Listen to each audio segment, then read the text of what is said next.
The sheer anger that I felt over what the government was doing to people to keep the lid on this.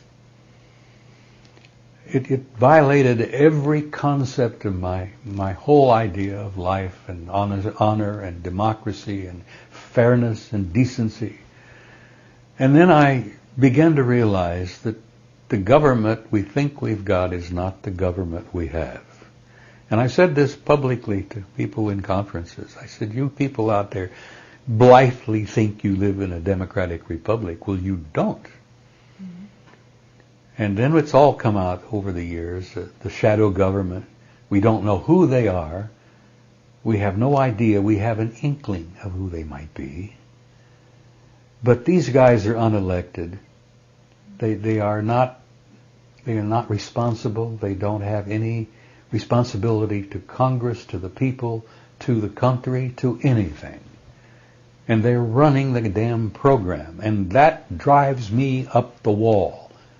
I could almost kill. My sense of anger is so deep over that these self-appointed so-called experts that are running this program and keeping this the greatest story in human history from people, the people have a right to know. And let me tell you why I say that. I shared this with Bill. I have always believed that if this were to come out totally, as big as it is, as dynamite as it is, that it would bring about an expansion of consciousness in people.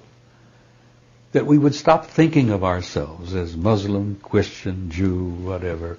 We would think of ourselves as human beings from one little tiny planet on the edge of a middle-class, mid-sized galaxy.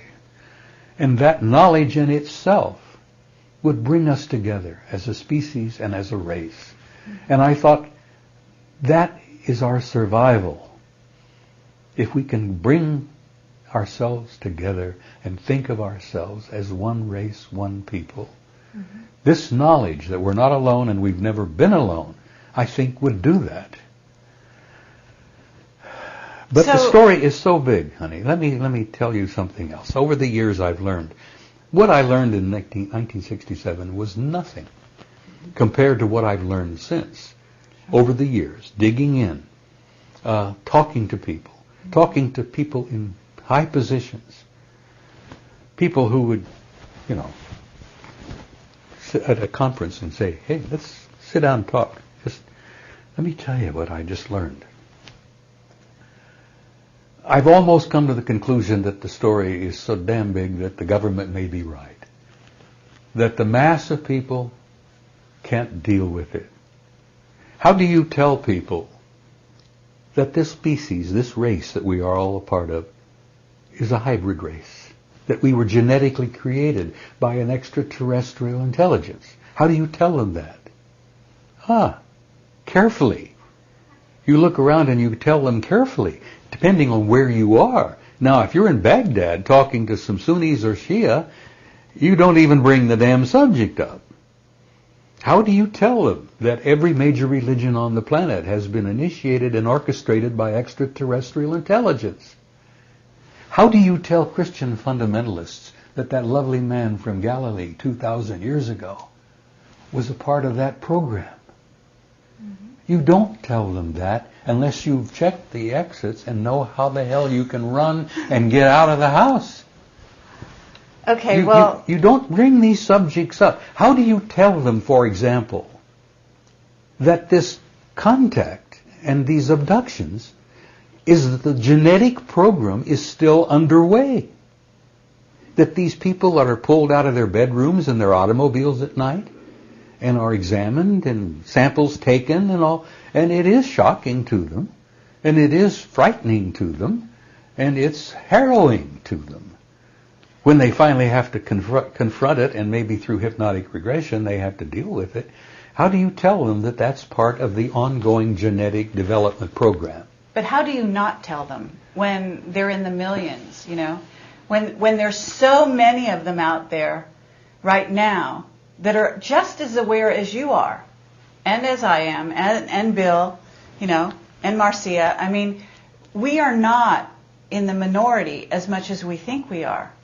And that's the interesting problem, is I that have the government and what they planned to do all those years back when they were running the country, which they're not anymore, wasn't the best decision they made back then, and now it's the worst thing to keep the secret going. And you obviously believe that it's still important to wake people up.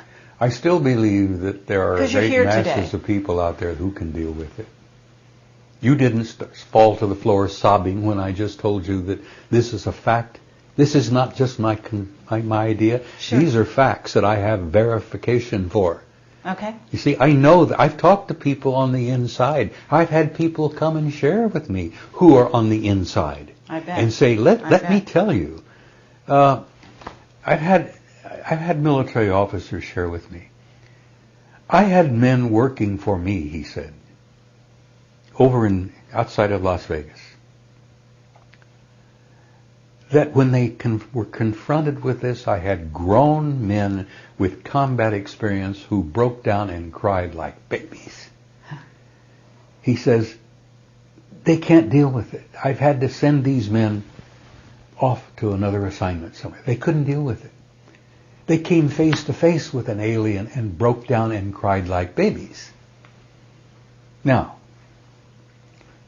okay, but you say you can deal with it. Right? These are people that have bought into a certain mindset that a lot of people on the outside, and I mean the civilians, never bought into anyway.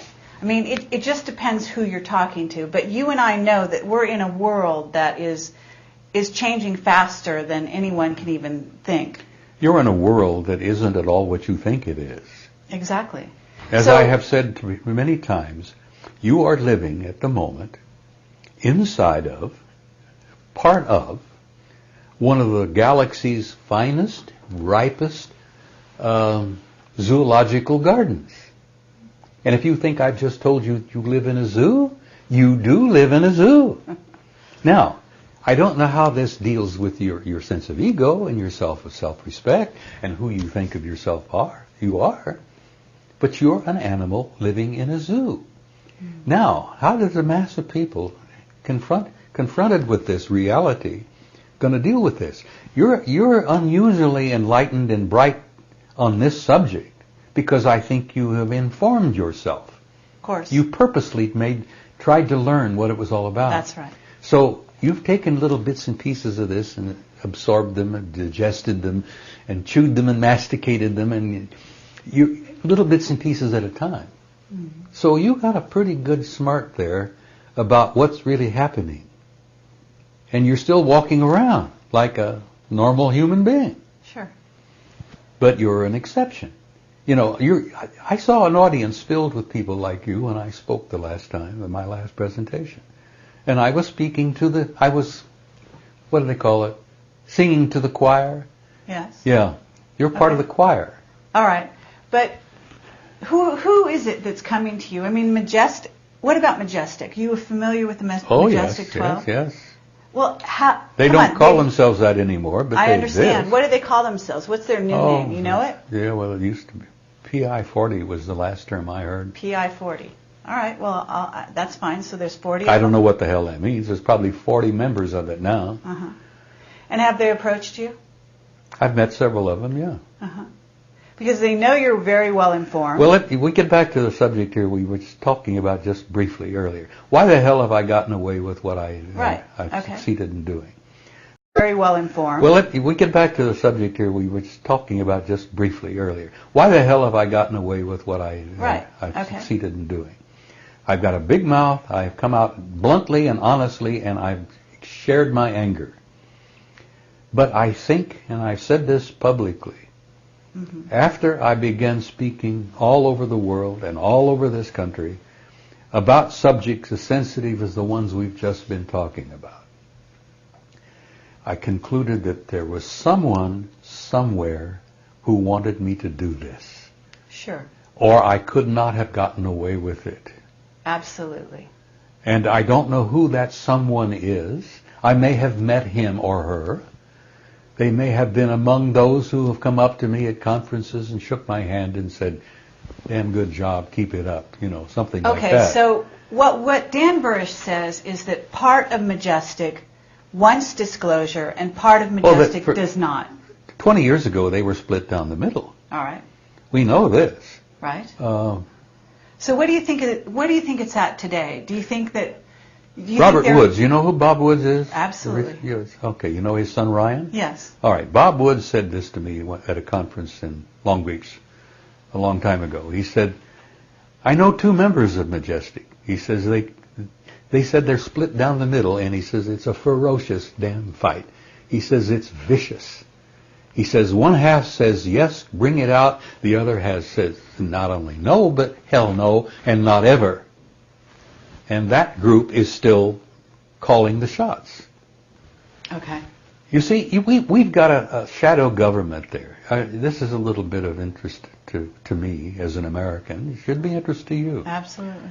Do you know how much money $1 trillion is? No concept, but It's a lot. I hear you. Yeah. Okay. In this country, for 3 years, 98, 99, and 2000, each year there was $2.7 trillion missing from the Pentagon accounts that they could not figure out where the money went. They knew they had it, and then it was gone. Now that's 2.7 trillion a year for 3 years. Now, you think these guys aren't funded well?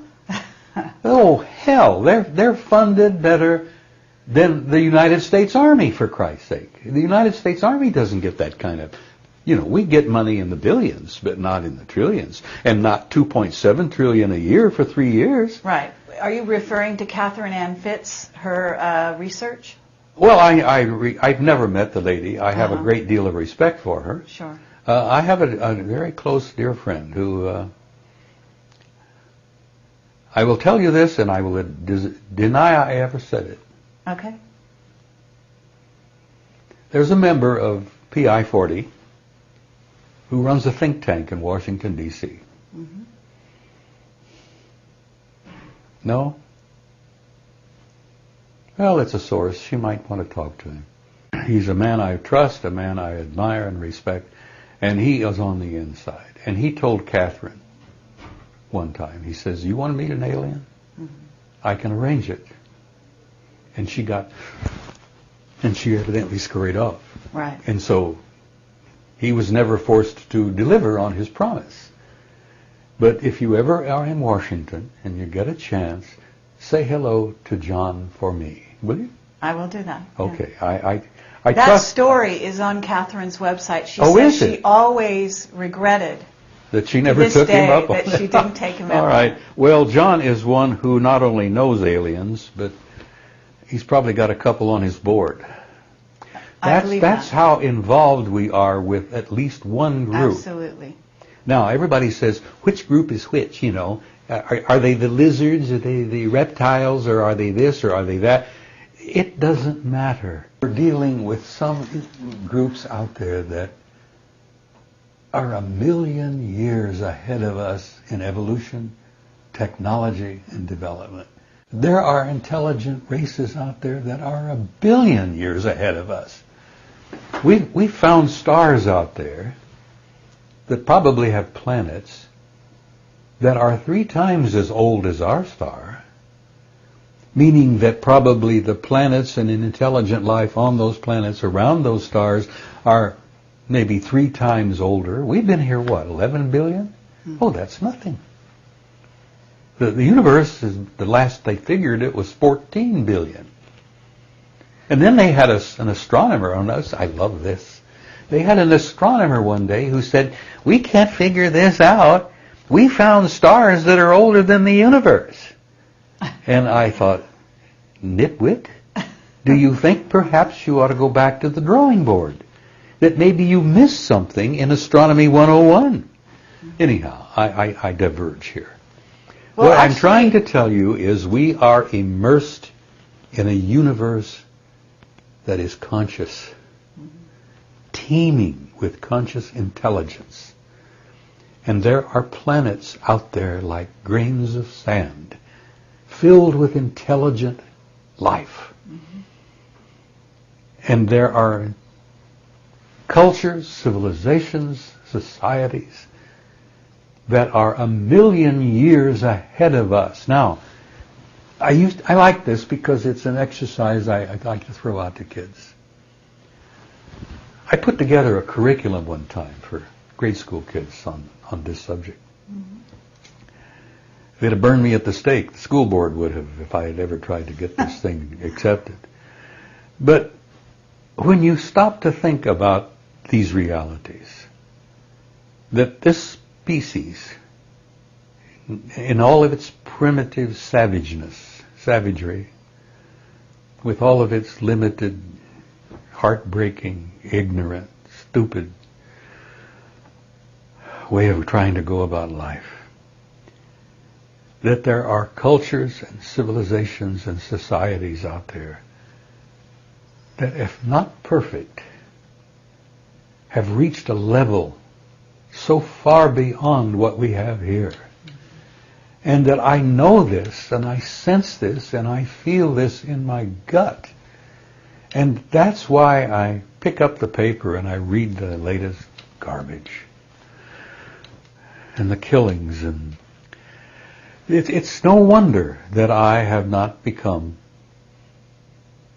a recluse. I cannot live in that world anymore. And the reason I think I gave you earlier is that my old world view, my paradigm, collapsed around my knees 20 years ago. Sure. Now, if it's turned me into a cynical recluse, what would it do to the masses of people out there that are going about their tiddly-ass little business, their little lives, going bowling, going to NASCAR races, drinking their beer, chomping their chips, and thinking that this is a good life, when you and I know that that's not so. Right.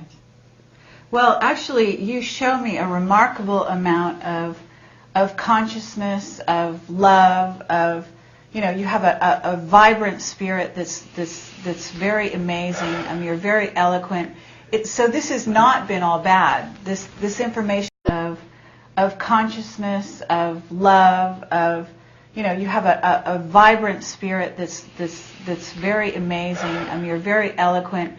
So this has not been all bad. This information has actually enlightened you and made you who you are today. Yeah, it certainly has. What I am today is a total product of not only 78 years on this planet, but I've always liked to say that, I've lived a couple of hundred lifetimes, because I'm totally convinced of the reality of reincarnation. Good for you. I've just made my mind up that I ain't coming back here again.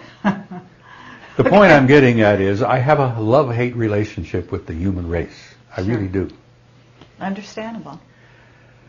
I have a love-hate relationship with this species.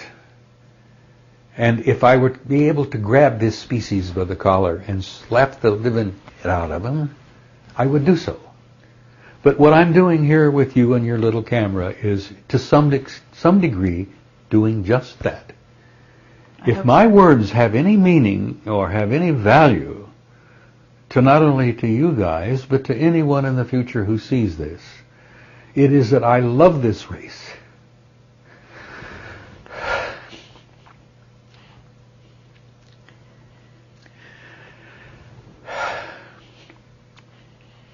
I've been a part of it for 78 years this time.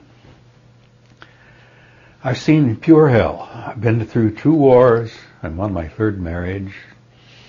I raised 2 kids, lost one to suicide.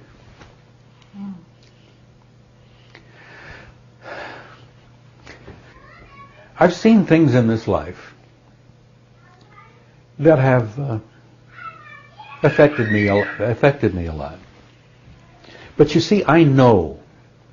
And don't tell me and don't ask me to explain exactly how I know and how much I know, because I have never shared this before, but I have been contacted.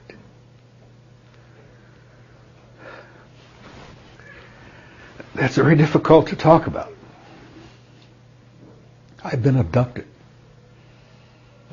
I don't look upon it as an abduction. I look upon it as an invitation, and I've been aboard some of those ships several times. I've had even friends come up to me and say, "Oh my God," a friend up in Sedona, a doctor, a dentist, he said, "I was abducted." And he says, "When I came to up there, I look around and I see you standing over in the corner talking to some of these guys." And I said, "Well, I'm not surprised, because I've been aboard the ship several times." Do you have conscious recall? Oh, of this? yes. No hypnotic regression needed. When that happens to you, it makes such an imprint on you that you don't need to be hypnotically regressed to remember. I mean, it's there. It's like a scar. It's there. No, I've been aboard several times, and I suspect much of the information I've got about the depth of the societies and the civilizations and the cultures that exist out there, that makes me know how glorious some of them are. And then I look around this mud heap that we're living in here, and I think, knowing what it could be and what it's not, and hopefully what it might be.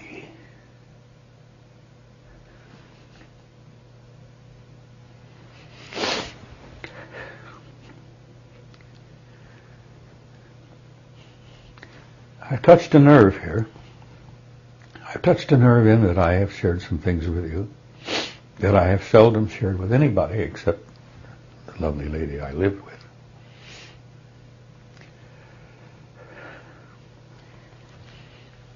I don't think I've ever publicly on an interview or anywhere ever shared the fact that I have been aboard their ships. Because if I had ever done that, it would have opened a Pandora's box that I was not prepared to deal with. Mm-hmm.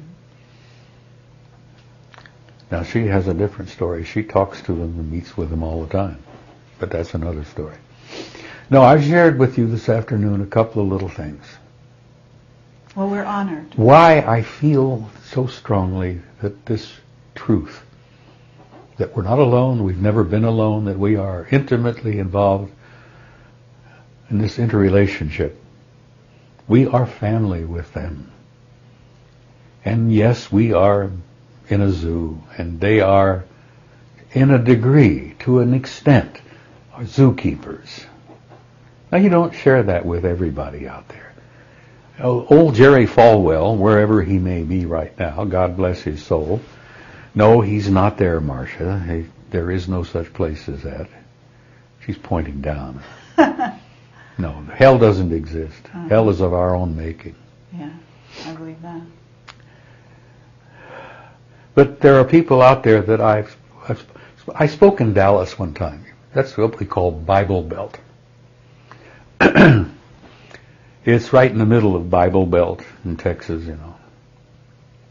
And I laid some pretty hairy things out there in front of about 800 people one afternoon. And I looked at people's faces and I saw their eyebrows rise and their mouths drop and little old ladies going, you know.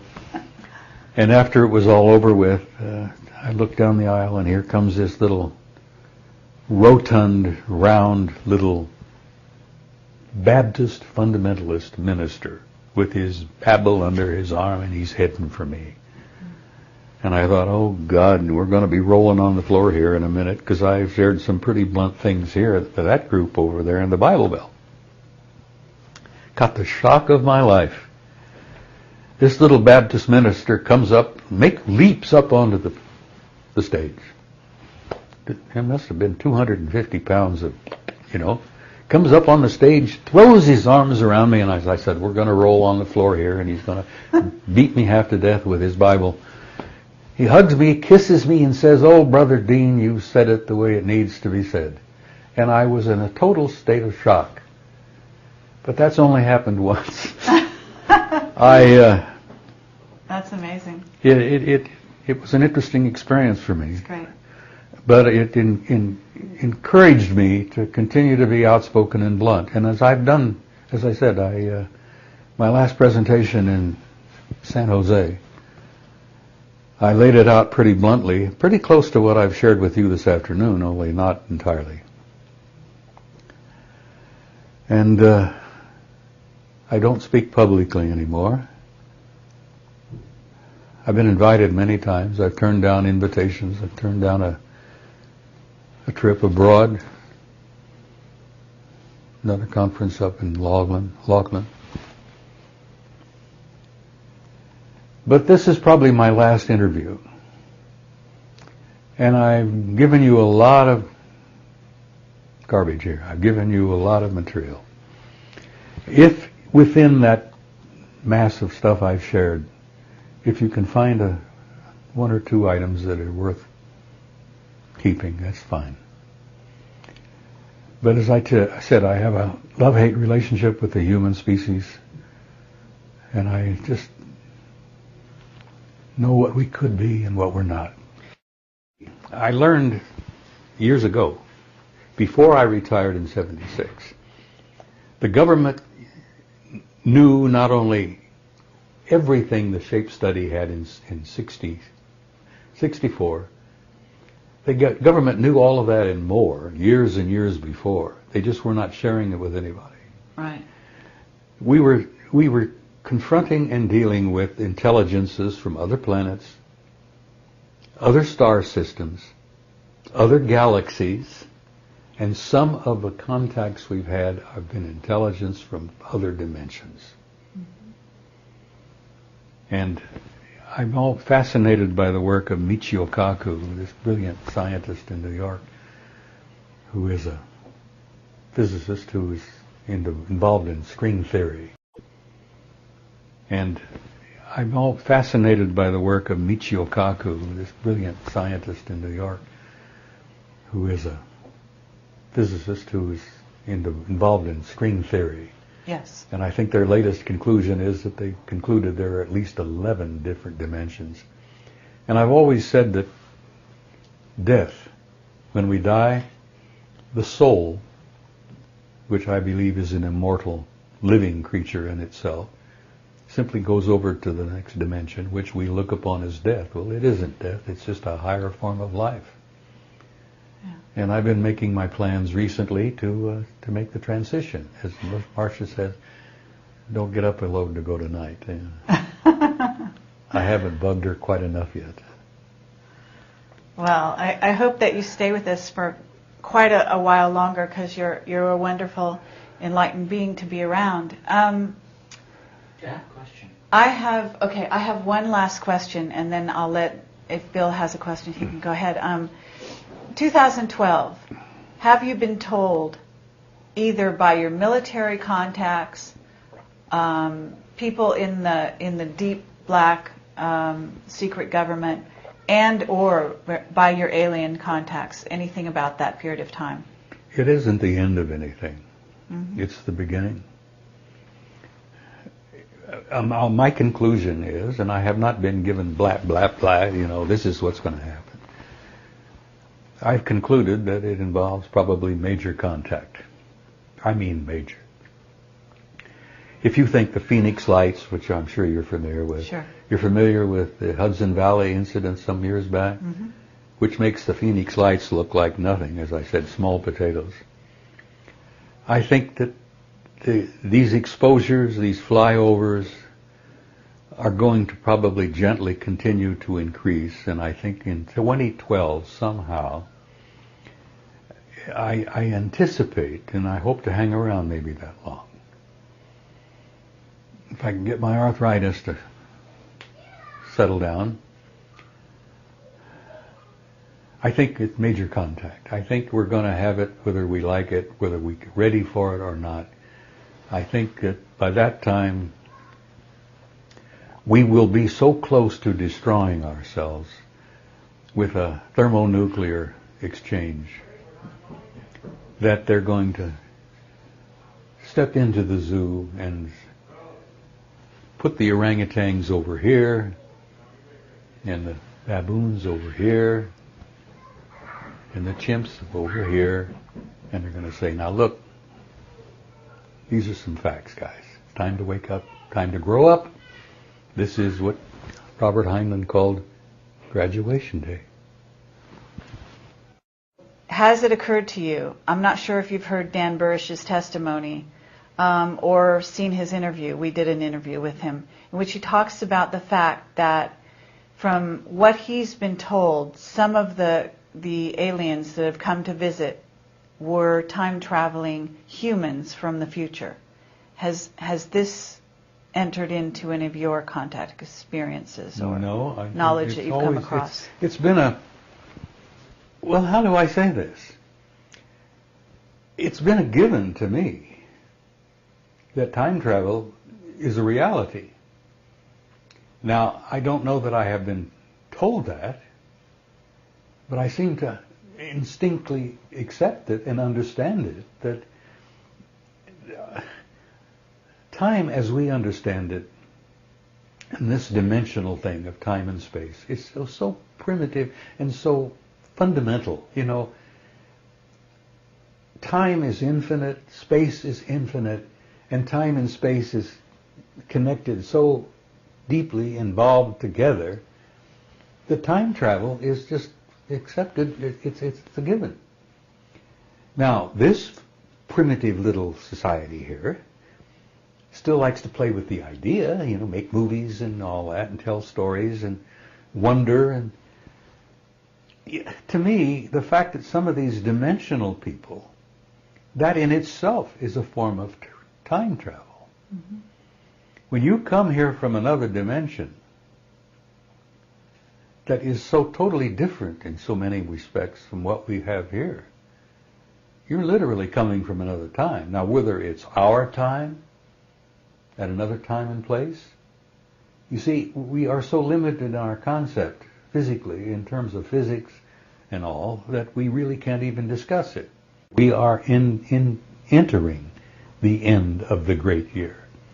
Now, our astronomers tell us that we're moving this little tiny solar system and all of its little pathetic little planets, even beautiful Jupiter, we're all moving in a form in the galaxy. We're on the edge and we're shipping and shifting, and we're reaching a point where we're going to be aligned somehow with the center of the galaxy. Now, don't ask me to explain how that works, but I do know and do believe that we are completing a great year.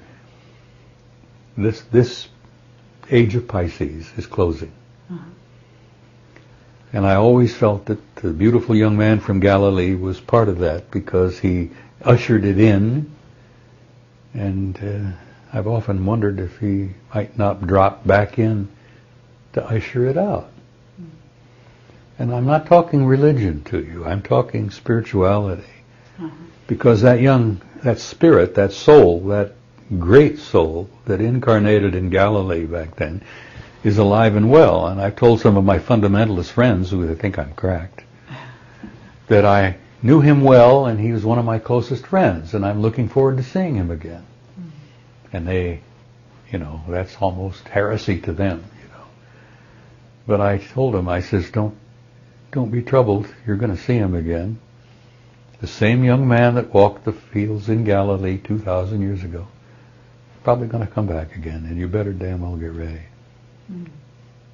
Robert Dean, we've been incredibly grateful to have you here today, and you are really a legend in your own time among ufologists, and I wouldn't be surprised if you are a bit notorious as far as the secret government, majestic, and what did you call them? The PI-40? I-40.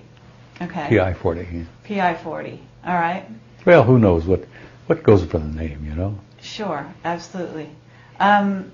Is there anything else that you want to tell us or add? Yeah, I appreciate the opportunity to have shared a few things with you, and I apologize for some of the emotions. I feel very strongly about all we've been talking about. In closing, I would like to say one thing, is that I have as I said, a love-hate relationship with the human species. I have a great belief in the future of mankind. We're not a mistake. We're not an accident. None of this is an accident. That the human species, the human race, in spite of all of its orneriness, is a beautiful race.